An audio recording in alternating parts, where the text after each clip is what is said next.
Chapter 1. Scrooge's only partner, Jacob Marley, died on Christmas Eve 7 years ago.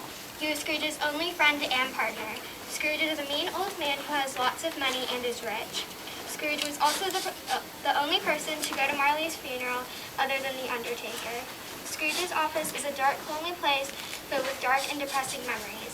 The office has a fireplace, but Scrooge keeps all the coal to himself. And his hard-working, underpaid worker, Bob Cratchit, was busy doing work, being very cold and feeling hungry and desperate. Now, Scrooge...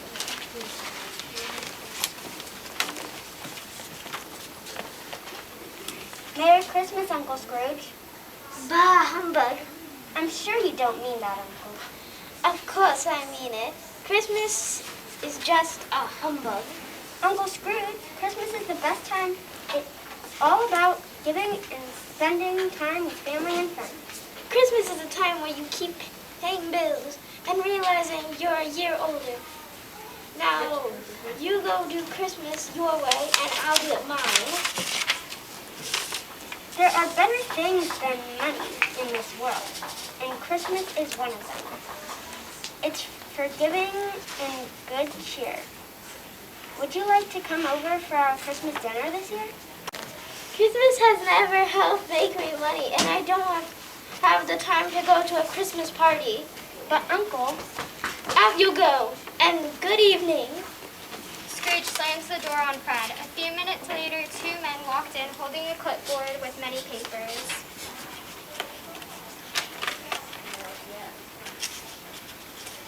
Would you like to donate money? Donate to what? To donate money to the poor and homeless, of course. Why fend for those who cannot feed for themselves? Out you go. Scrooge pushes the two men out the door. A few hours later... God bless you and Merry Christmas. Bah, humbug. Off you go. Excuse me, sir. Excuse me, sir, but may I please have the day off tomorrow, sir? It's Christmas and it only comes once a year. No. Christmas is a poor reason not to work. If you wish for even half a day off, you must come even earlier. Scrooge leaves for home, complaining all the way. Chapter 2. Marley walks into his house. He then sees something strange. The door on his knocker looks like Marley. That's just nothing I'm seeing. Marley walks into his house. He gets ready for bed. Then he hears loud banging. Something on the book.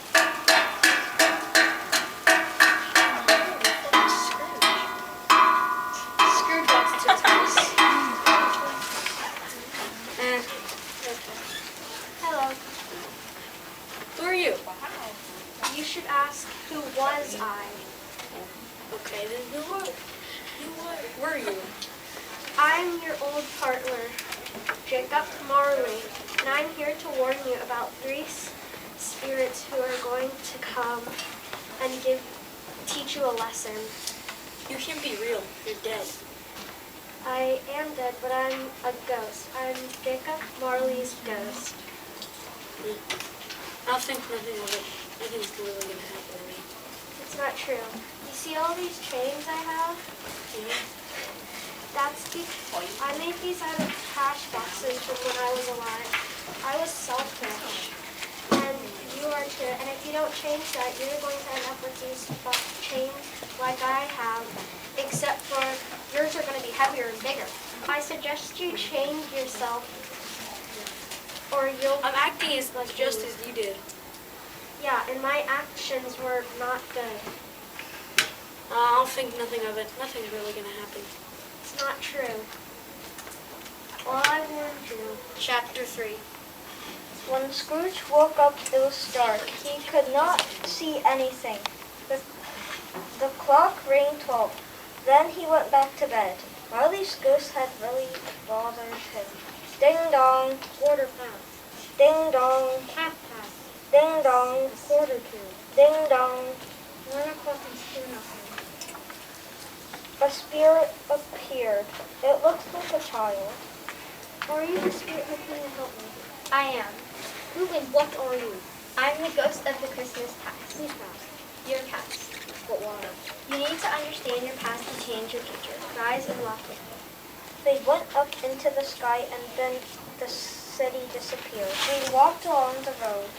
They walked across the road. Scrooge saw himself as he used to be.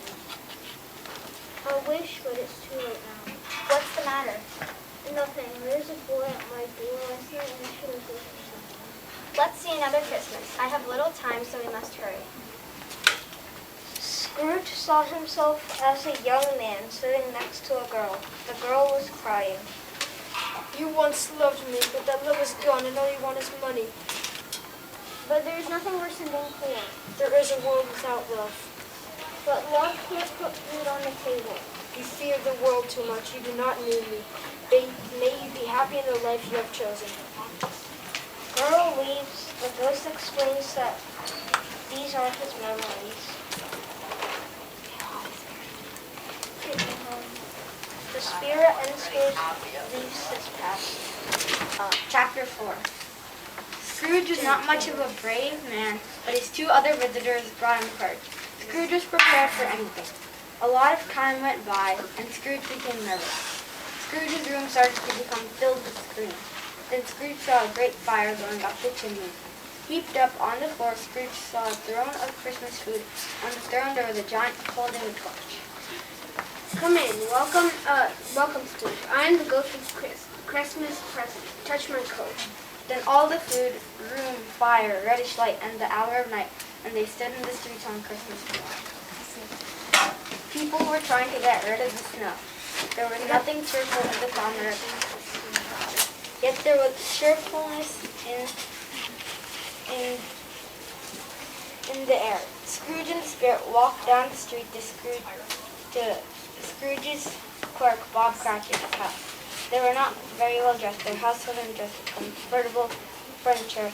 They used Christmas goose instead of turkey, but they were happy. My only concern is that Tiny Tim has a crush on that. And that's the only complaint for this family. I saw them all sit down at the table and even Tiny Tim said, hooray. Bob Cratchit's family had a Merry Christmas and Ian disappeared before Scrooge's eyes. Chapter 5. Chapter 5. Where are you taking me now? Here, hold my coat. Scrooge and the spirit flies and lands near Fred's house. He said that Christmas was a humbug as I live. He believed it too. How sad, Fred. Scrooge never saw his niece and never had the time to visit. Now he was seeing all the good times he was missing. Scrooge felt a deep pain in his heart. He's a funny old man. That's the truth. That's the truth all growing. He's not as friendly as he could be, I think. I couldn't be angry with him if I tried. Who really suffers his greed, from his greed? Who really suffers from his selfishness? He does always. What makes you think he cares? Well, take his Christmas. He doesn't visit us, and he certainly doesn't visit anyone. I suppose you are right. Here is a glass to his health and happiness. Anyway, I hope that he may one day find the happiness that belongs to us all. To Uncle Scrooge. Well, to Uncle Scrooge. A Merry Christmas and a Happy New Year to the old man wherever he is. Scrooge suddenly had a strange feeling of warmth as he heard these words. Words of hope, words of love. If only he could thank them for their thoughts and for their toasts. If the ghost had given him time, instead the whole scene disappeared before his very eyes. And Scrooge once again found himself. What's happening to you? Why does it look like you're growing older? My life upon this world is very brief. It ends tonight. Tonight? Yes, tonight at midnight. Our time together is going to end. Scrooge is expecting the ghost to come tonight. Then all of a sudden, the ghost of the Christmas future was right in front of him. Scrooge, trembling with fear.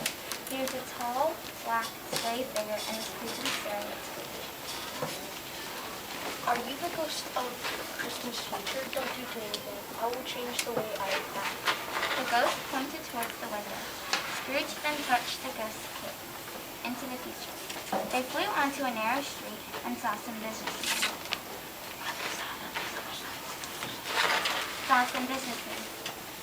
Hey, you know that old Scrooge guy in the fair? No, I don't care much. Across the street was Bob Cratchit's house. Scrooge saw Bob crying. Once again, the ghost said nothing. The ghost pointed towards the crutches leaning against the chair. Oh no, did Tiny Tim die? The ghost pointed Scrooge to a graveyard. The first thing he saw was a grave that said, Ebenezer Scrooge, Tiny Tim, and Scrooge died. Please don't do anything. I'm not that guy I used to be. The next thing he knew, he was on his bed at his Persephone. Scrooge sat up in bed and looked around to make sure everything was real. I will live in the past, the present, and the future. God bless heaven and Christmas time, Said Scrooge. He jumped out of bed and ran outside, still in his nightgown. Little boy up in the window, what is today? Christmas Day, sir. Scrooge was so excited he could practically do a cartwheel. He put on his suit and then ran through the town yelling. Merry Christmas to all, Happy New Year. When he came upon his nephew's house, he knocked on their door. Knock, knock, knock.